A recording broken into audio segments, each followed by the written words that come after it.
Margareta.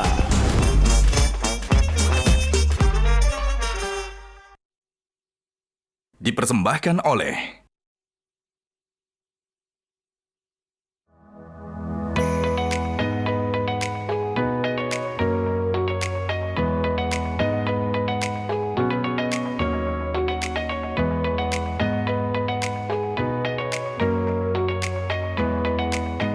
Nah, make up-nya udah kan ya? Saatnya tinggal ganti baju buat show kali ini. Pakai baju apa ya?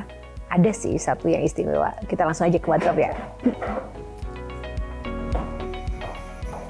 Wow, bagus banget.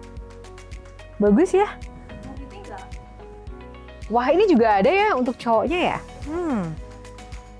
Ini juga dari sarung gajah duduk untuk kemeja pria. Dan ini untuk busana wanita. Nggak nyangka ya, ternyata kain sarung gajah duduk ini bisa dibuat dengan berbagai macam varian untuk busana baik pria maupun wanita. Selain bahannya juga adem, variannya juga banyak sekali motifnya. Dan ini pun bisa cocok untuk segala situasi dan juga acara.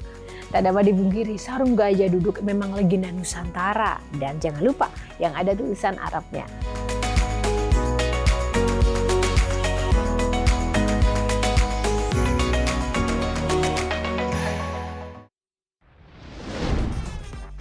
Henry Satrio, Virgie Becker, David Holly, Shirley Anavita, Duto Triaji,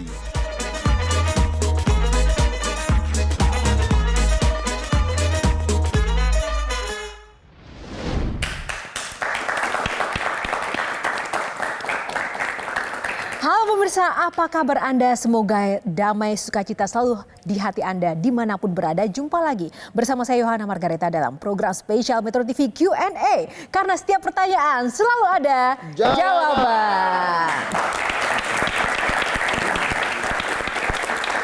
Terima kasih sudah setia menemani Q&A di setiap kesempatan dan episode demi episode ya rekan-rekan semuanya. Dan untuk Anda pemirsa, kali ini episodenya sangat spesial. Kita mau bicara tentang toleransi demi kerukunan yang merupakan pilar utama dalam membangun masyarakat yang beragam dan juga harmoni. Langsung saja kita undang bintang tamu kita yang sangat-sangat spesial. Yang pertama kita undang Pastor Brian Siawarta dan Ustadz Dennis Lim. Tepuk tangannya dong. Halo Pastor, apa kabar? Boleh di sini dulu. Ustadz Dennis, apa kabar? Sehat semuanya Pastor? Sehat. Kok Dennis ya? Boleh dipanggil seperti itu. Di balik layar sudah saling kenal bersahabat nggak sih? Dari zaman dulu. Gimana ceritanya? Ternyata satu Dari belakang 3 menit. Oh, satu leluhur ternyata ya. Baik, terima kasih banget duduk. Kita akan langsung saja edisi spesial ini. Terima kasih Jadi untuk kehadirannya. kanan Boleh dipilih, jangan Jadi ya. berebut. Duluan. Saya minoritas jadi saya memilih yang kedua. Ada aturannya, ada 9 box yang nanti akan kami tampilkan. Di dalamnya akan ada tema-tema yang akan dibahas oleh para panelis dan juga saya dan juga rekan-rekan audiens yang ada di sini. Siap? Insya Allah. Siap. Bismillah. Insya Allah, semoga ya. Oke, langsung saja kita mulai untuk kesempatan pertama. Mungkin Ko Brian boleh memilih box nomor berapa? Kita tunggu dulu boxnya terbuka semua. Ada 9. Box nomor berapa yang pertama? Karena saya merepresentasi dari iman saya, jadi Tritunggal H-nya harus mulai nomor 3.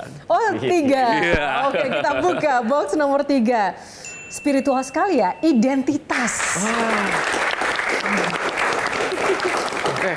Nah, tadi kan Ko Dennis bilang bahwa wah ini Pastor Brian ini berbeda banget, pemuka agama kan ini penampilannya gaul seperti itu. Nah, Ko Brian, Pastor Brian sendiri, kenapa sih jadi pemuka agama ya? Tidak wajarnya pakai baju yang mungkin harus dengan jubah, kan juga seperti itu kan di Kristen kan juga begitu, bahkan mungkin di Muslim juga. Udah terbiasa diragukan. Oh, udah terbiasa diragukan. Masalahnya kita bicara identitas ya, identitas itu kan selalu dilihat dari busana dan juga mungkin gaya berpakaian gitu loh. Nah, sejauh mana Ko Dennis ini penting juga untuk merepresentasikan keyakinan yang mungkin dimiliki? Baik, istilah. Kalau saya sebetulnya kayak gini permintaan ya. Jadi sebetulnya sukanya sama sarungan, pecian. Ini nasihat dari para guru, jangan pakai gamisan, sorbanan, udah diginiin aja, didandanin kayak boy band jadi disuruhnya. Tapi ya udah kan, yang penting ngobrolnya jadi kebaikan, jadi manfaat, jadi amal soleh. Amin. Iya, tadi juga sempat berbincang sama Virgie Baker di belakang layar. Ko Dennis ini kayak bintang film Korea ya nggak, Virgie? Iya. Gimana Virgie Depending on pendapatnya? you ya. Kalau saya lebih kepada bicara identitas ya, Yo ya. Ko Dennis dan juga Ko Brian. Kan sekarang tetap dong di KTP itu kan ada identitas agama. Kalau menurut Ko Dennis sama Ko Brian, masih penting nggak sih sebenarnya identitas agama dalam KTP kita? Silakan. Silakan guru. Saking toleransinya ya, saling Minoritas dapat mempersilakan. kesempatan dulu. Kita sama, kayaknya ini minoritas itu yang mayoritas. Tentunya ada untuk hal-hal mulai dari legal dan lain-lain, sosial, tentunya penting ya. Itu penting.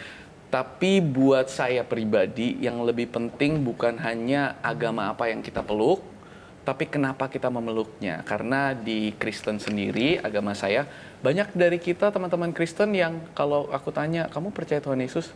Itu yang, oh ya, yang Tuhan kan ya, gitu kan. Jadi banyak dari kita yang teman-teman Kristen yang Kristen karena orang tuanya Kristen bawaan. Kalau Kristen kita KTP bilangnya tadi Kristen ya. KTP.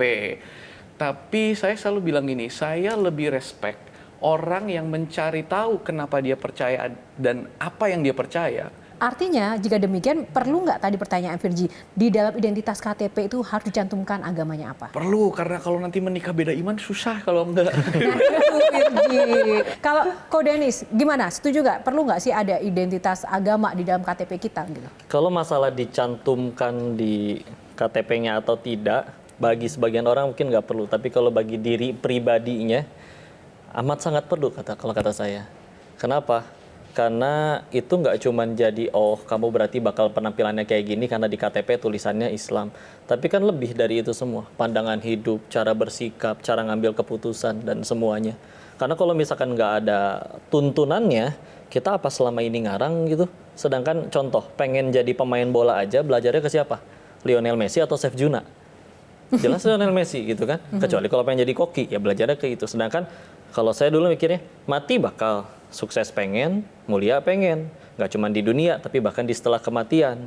Bahagia juga pengen. Nah, ada orang-orang yang udah mengamalkan sukses, mulia, dan udah jadi manfaat, jadi kebahagiaan banyak orang. Beliau menjalankan apa yang diajarkan itu. Di dalam Islam ada Abdullah bin Mas'ud, sahabat Nabi, pernah menasehati, kalau pengen belajar, lebih baiklah belajar ke orang yang sudah mati, katanya. Bukan berarti dengan yang baik, dengan yang sudah masih hidup berarti tidak baik ya. Tapi kalau yang sudah mati, dia udah nggak bisa kena fitnah. Udah kelihatan hasil awalnya gimana, akhirnya seperti apa. Kalau yang sekarang masih hidup, mungkin saat ini dia bisa baik. Tapi bisa jadi ada kejadian yang membuat pada akhirnya, oh dia tidak layak untuk ditiru misalkan. Walaupun ya belajar memang dari siapa saja. Kalau misalnya Ko Hensat gimana? Iya. Enggak, pertanyaannya beda sih. Coba buat Ko Brian, itu lo pendeta beneran bukan sih? Gitu loh. Kok mau ngasih tahu gue gitu ya? Terus kemudian buat Ko Ustadz ya. Ko Dennis. Oh iya ya, maaf. Bro, kalau pendeta panggilannya apa sih? Pastor. Pastor ya. Pastor. Untuk generasi ini tidak suka digurui. Jadi bagaimana gua mengabarkan kepercayaan iman gua akan Tuhan Yesus Kristus itu gua tidak mengambil rute menggurui. Gue lebih suka mendengarkan dan mengerti dan menempatkan posisi di level yang sama, bukan level yang atas. Itu membuat, terutama di generasi ini, kita lebih bisa berbagi, terinspirasi. Jadi menginspirasi bagi gue lebih efektif untuk membantu kehidupan orang menemukan hidayahnya dalam Tuhan Yesus dibanding menggurui dan meminta orang berubah. Buat Ko Brian penting nggak percaya bahwa orang lain percaya bahwa lo tuh pendeta gitu? Nggak penting. Nggak penting. Bahkan seringkali gue nggak mau diketahuin sebagai pendeta. Kenapa? Karena status itu, terus misalnya kalau gue pendeta, apakah artinya omongan gue lebih berbobot karena gue udah S2 teologi? kalau lo di gereja pakai jubah kebesaran pendeta gitu? Gini. Lagian kalau kebesaran kan nggak enak dipakai. Oh iya. Bener, santai aja. Tuh, keislamannya emang jauh. Oke, itu tadi Ko Brian. Kalau Ko Dennis, nggak banyak loh Ko Dennis yang Iya. nggak tahu, khususnya Nggak, kayaknya itu Bang tadi- Hensa juga nggak tahu ya. Kalau sebenarnya Ko Dennis emang udah Muslim atau Islam dari lahir. Oh gitu. Iya. Coba Ko Dennis silakan untuk dieksplor tadi. Udah lagi. Ini dari Ini lahir. beda loh. Ini bukan gue yang Muslim dari lahir. Iya, yang jadi yang mualaf itu Mukanya itu bokap. bagaimana? Oh, Ya kan darah nggak bisa milih. Iya, gimana? Iya, yang mualaf ayah. Terus yang masih lahir di Tiongkok sana ya kakek nenek ke atas lah ya. Tapi ya tadi ya, dari perjalanan hidup berusaha nyari, akhirnya memilih untuk yang sekarang. Walaupun begitu lahir, beliau sudah mualaf, sayangnya TK sampai SMA sekolah Katolik kok. Gitu, udah gitu tinggalnya lama dengan nenek, beliau Buddha. Udah gitu nyari duitnya di Thailand jadi bandar judi, jadi Lengkap ya pengalaman hidupnya ya. jadi ya murni Allah yang tolong lah, nggak ada kebaikan pada diri. Itu di usia Mohon berapa doa kok? dan nasihat. Jadi bandar judi itu. Menguntungkan nggak? Nah, cuannya berapa? Nah, oke tepuk tangan dulu sebelum kita bahas lebih lanjut ya. Tapi boleh nggak? Oke. Kalau Tuhan Yesus lu bisa nyembuhin lu, suruh nyembuhin. Kalau lu sampai disembuhin Tuhan Yesus, gua percaya Tuhan lu. Kalau enggak,